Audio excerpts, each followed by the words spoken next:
Germany நியோராவின் புத்தாண்டு கால புடவைகள் மலிவு விற்பனை. சாரிகள் 70% வரை, லெகங்கா 50% வரை, சுடிதார் 30 முதல் 50% வரை. 4ஆம் தேதி காலை 11 மணி முதல் மாலை 5 மணி வரை போசைம் ஸ்ரீ நாகபூசணி ஆலய மண்டபத்தில் நியோராவின் மாபெரும் மலிவு விற்பனை.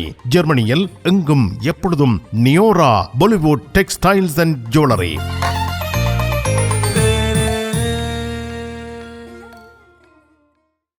தமிழ் காட்சி ஊடகத்திற்கு நீங்கள் வழங்கி வருகின்ற ஆதரவுக்கு எமது நன்றியை தெரிவித்துக் கொள்கின்றோம்.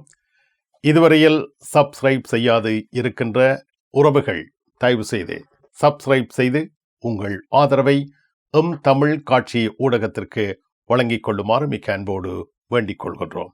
மிக்க நன்றி.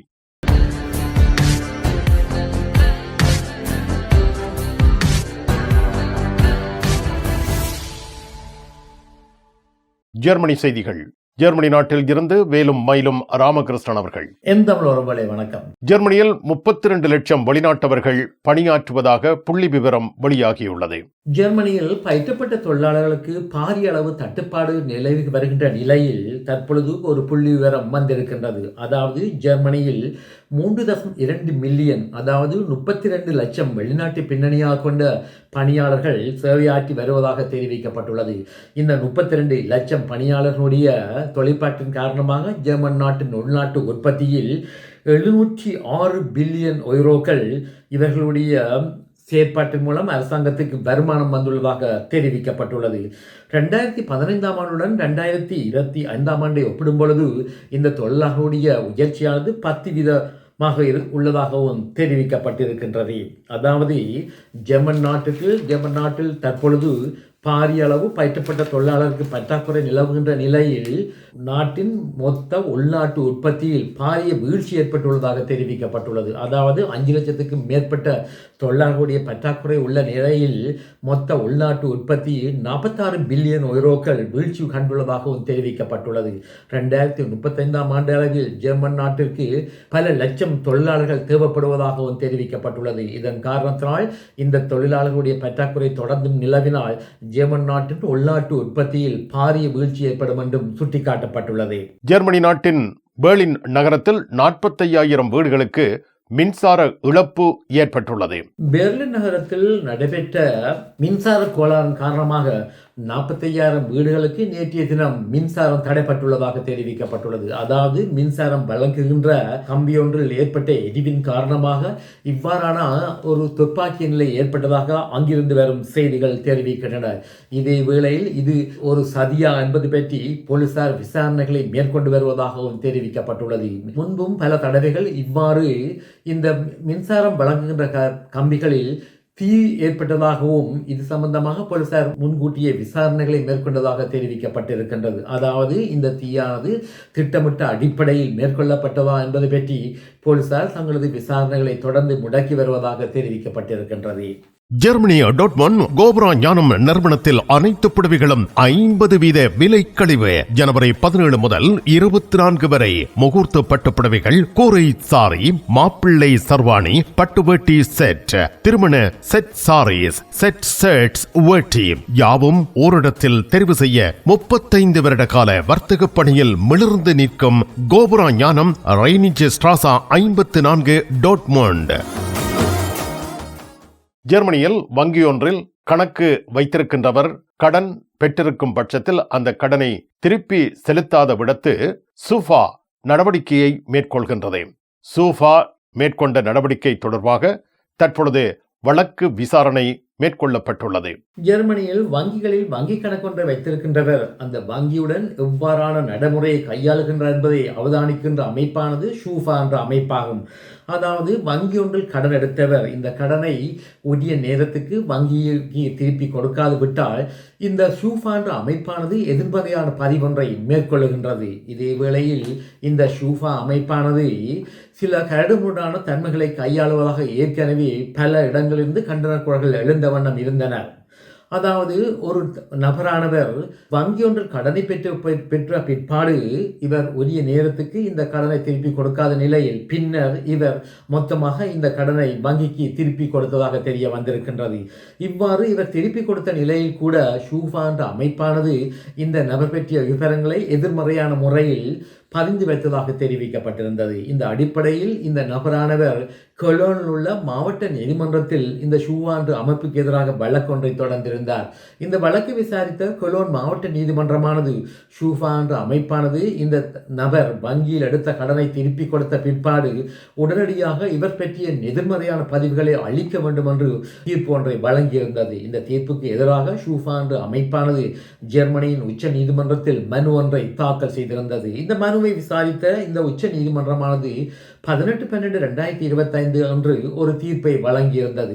அதாவது ஒருவர் வங்கியில் கடனை எடுத்து அந்த வங்கி கடனை உரிய நேரத்தில் திருப்பி கொடுக்காமல் விட்டால் ஷூஃபாவானது இந்த நபர் பற்றிய விவரத்தை எதிர்மறையான பதிவில் பதிவிக்க முடியும் என்று தீர்ப்பை வழங்கியிருந்தது. அதாவது இந்த நபரானவர் வங்கியில் பெற்ற கடனை திருப்பி வங்கிக்கு கொடுத்தால் கூட ஷூஃபா என்ற அமைப்பானது 3 வருடங்களுக்கு இந்த எதிர்மறையான பதிவை தொடர்ந்தும் பதிந்து வைக்க முடியும் என்று இந்த உச்சநீதிமன்றம் வழங்கிய தீர்ப்பில் கூறப்பட்டுள்ளதாக தெரிவிக்கப்பட்டுள்ளது.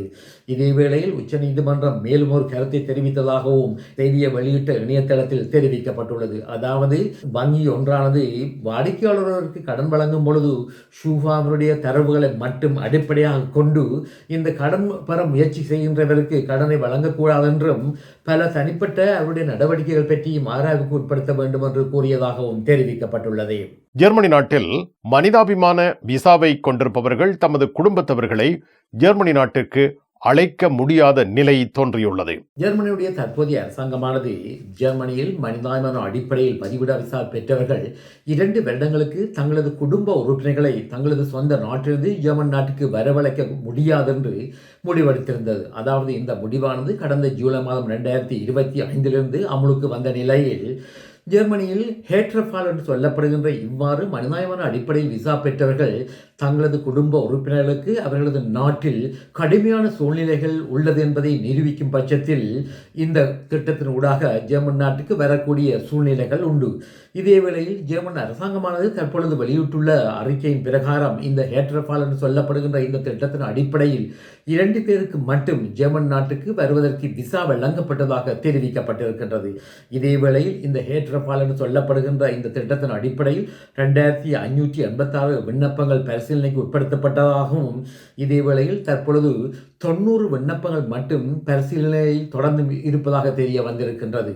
அதாவது ஐயோம் என்று சொல்லப்படுகின்ற அகதிகளுக்கு பொறுப்பான அமைப்பானது வெளியிட்டுள்ள அறிக்கையில் இது தெரியப்படுத்தப்பட்டுள்ளது என்பதும் குறிப்பிடத்தக்கதாகும். இதே வேளையில் குடும்பங்கள் ஒன்றிணைந்த திட்டத்தின் அடிப்படையில் உதாரணமாக ஜெர்மன் நாட்டில் அகதி விண்ணப்பம் மேற்கொண்டு இந்த அகதி விண்ணப்பமானது ஏற்றுக்கொள்ளப்பட்ட நிலையில் இவர்கள் தங்களது குடும்ப உறுப்பினர்களை அழைக்கக்கூடிய சூழ்நிலை உள்ளதாகவும் இதே வேளையில் ஜெர்மன் நாட்டிற்கு தொழில் நிமித்தம் வந்தவர்கள் தங்களது குடும்ப உறுப்பினர்களை ஜெர்மன் நாட்டுக்கு வரவழைக்கக்கூடிய சந்தர்ப்பங்கள் உள்ளதாகவும் தெரிவிக்கப்பட்டுள்ளது. இந்த திட்டத்தின் அடிப்படையின் ஊடாக மொத்தமாக 1,00,000க்கு மேற்பட்டவர்கள் ஜெர்மன் நாட்டுக்கு வருவதற்கு ஜெர்மன் அரசாங்கமானது 2025 ஆண்டு விசாவை வழங்கியதாகவும் தெரிவிக்கப்பட்டுள்ளது. டோட்முண்டில் ராஜமுத்திரை SK சில்க்ஸ் பாரடைஸ் உங்களுக்கு பிடித்தமான ஆடைகள் அனைத்தும் மாபெரும் மலிவு விற்பனை. ஒவ்வொரு சனிக்கிழமையும் அதிவிசேட மலிவு விற்பனை. விஜயம் செய்யுங்கள் SK சில்க்ஸ் பாரடைஸ் டோட்முண்ட். இனி உலக செய்திகள். தென் அமெரிக்கான நாடான வெனிசுலாவின் அதிபர் நிக்கோலஸ் மடுரோ அவர்கள் மீது நேற்றைய தினம் அமெரிக்க படைகள் திடீர் முற்றுகை ஒன்றை மேற்கொண்டதாக தெரிவிக்கப்பட்டுள்ளது. அதாவது வெனிசுலாவின் தலைநகரமான கரகாசில் ஜனாதிபதி மாளிகையின் மீது அமெரிக்காவுடைய அதிரடிப்படையினர் இவ்வகையான திடீர் முற்றுகை ஒன்றை மேற்கொண்டு வெனிசுலாவின் அதிபர் நிக்கோலஸ் மடுரோவையும் அவரது மனைவியையும் கைது செய்து அழைத்துச் சென்றதாக தெரிவிக்கப்பட்டிருக்கின்றது. அதாவது அமெரிக்க கடற்படைக்கு சொந்தமான கடற்படை கப்பலில் இவர்கள் தற்பொழுது தங்க வைக்கப்பட்டுள்ளதாக தெரிவிக்கப்பட்டிருக்கின்றது. இது இவ்வாறு இருக்க வெனிசுலாவின் உப அதிபர் ரொட்ரிகோ அவர்கள் உடனடியாக நிக்கோலஸ் மடுரோ அவர்களை அமெரிக்க அரசாங்கமானது விடுதலை செய்ய வேண்டும் என்று வேண்டுதல் விடுத்துள்ளதாக தெரிவிக்கப்பட்டுள்ளது. இதே வேளையில் இவரது கூற்றுக்கு முன்னர் அமெரிக்க ஜனாதிபதி டொனால்ட் ட்ரம்ப் அவர்கள் வெனிசுலாவின் உப ஜனாதிபதி ரொட்ரிகோ அவர்கள் அமெரிக்க அரச நிர்வாகத்துடன் சேர்ந்து பணியாற்றுவதற்கு தயாராக உள்ளதாக தெரிவிக்கப்பட்ட நிலையில் தற்பொழுது ரொட்ரிகோ அவர்கள் இந்த செய்தியை வழங்கியிருக்கின்றார். அதாவது வெனிசுலாவானது எந்த ஒரு நாட்டிற்கும் அடிமையாக இருக்க மாட்டாது என்றும் அவர் கருத்து வெளியிட்டுள்ளதாக தெரிவிக்கப்பட்டுள்ளது. இதேவேளை அமெரிக்க அதிபர் டொனால்ட் ட்ரம்ப் அவர்களின் கூற்றின் பிரகாரம் கைது செய்யப்பட்ட வெனிசுலா அதிபர் நிக்கோலோ மடுரோவுக்கு எதிராக அமெரிக்காவின் நீதிமன்றத்தில் வழக்கு தாக்கல் செய்யப்படும் என்றும், அதாவது போதைப் பொருட்கள் கடத்தல் மற்றும் வெனிசுலா நாட்டவர்களை சரி செய்வதற்காக அமெரிக்காவுக்குள் உள்நுழைய அனுமதித்தல் போன்ற குற்றத்தின் அடிப்படையில் இவ்வகையான வழக்குகள் தாக்கல் செய்யப்படும் என்றும் தெரிய வந்திருக்கின்றது.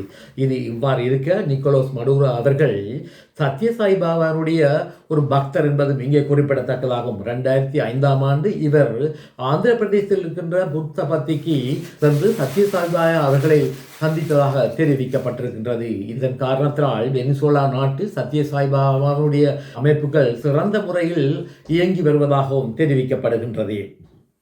தையிட்டியில் அமைந்திருக்கின்ற பௌத்த விகாரைக்கு முன்னால் யாழ் பல்கலைக்கழக மாணவர்கள் பாரிய ஆர்ப்பாட்டம் ஒன்றில் ஈடுபட்டதாக அங்கிருந்து வரும் செய்திகள் தெரிவிக்கின்றன. அதாவது சிகிரியாவிலிருந்து பௌத்த பிக்குமார் புத்தர் சிலை ஒன்றை யாழ்ப்பாணத்தின் தையிட்டி பிரதேசத்துக்கு எடுத்து வர முயற்சி செய்த பொழுது இவ்வகையான ஆர்ப்பாட்டம் ஒன்று அங்கே வெடித்ததாக தெரிவிக்கப்பட்டிருக்கின்றது. இதே வேளையில் காங்கேசந்திர போலீசார் தையிட்டி விகாரியை நோக்கி வந்த இந்த பௌத்த பிக்குமாரை இடமறித்து அவர்கள் மீது விசாரணைகளை மேற்கொண்டதாக செய்திகளில் தெரிவிக்கப்பட்டுள்ளது. மிக்க நன்றி வேலும் மயிலும் ராமகிருஷ்ணன் அவர்களே. மீண்டும் சந்திப்போம். வணக்கம். அதெல்லாம் இருக்கட்டுமாப்பா, வீட்டு டிடி பாக்ஸ் இருக்கோ என்ன இல்லையோ? எனக்கு விசாக்கு முதல் டிடி பாக்ஸ் இருக்கும் இல்ல? சரி, ஓகே, பாய். நைட் எடுக்கிறேன் என்ன? சரியா? இங்க என்னடா வாங்கி விற்கிறாராம்?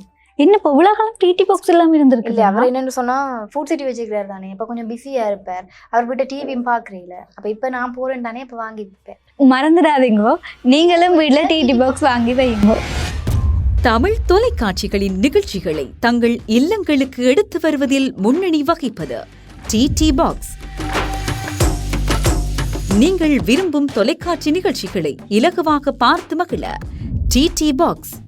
விவரங்களுக்கு 0049 1630 00 78 00.